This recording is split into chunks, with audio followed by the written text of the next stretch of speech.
நீர் போண்டா சூப்பராக இருக்குங்க, செமையாக இருக்கும். ரா ரைஸ், அதுக்கு தேவையானது ரா ரைஸு, பச்சரிசி, உருளைக்கிழங்கு வேக வச்சது, ஆலு. பச்சரிசி நல்லா கழுகி ஒரு மிக்ஸி ஜாரில் போட்டு நல்லா பைன் பேஸ்ட்டாக அடித்து எடுத்துக்கோங்க. தென் ஒரு பவுலில் மாற்றிக்கோங்க. அடுத்து ஆலுவை கொஞ்சம் தண்ணி விட்டு நல்லா பைன் பேஸ்ட்டாக அதே மாதிரி அடித்து எடுத்துக்கோங்க. மிக்ஸ் பண்ணிக்கோங்க. Then salt, coriander leaf, green chilli, கொஞ்சம் போல் ஜீரகம்,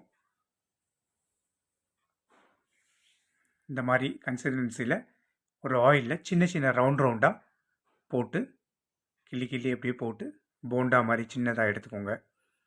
சூப்பராக இருக்குங்க. இதுக்கு வந்து combination tomato chutney, mint chutney செமையாக இருக்கும். கண்டிப்பாக ட்ரை பண்ணுங்கள். கமெண்ட் பண்ணுங்கள்.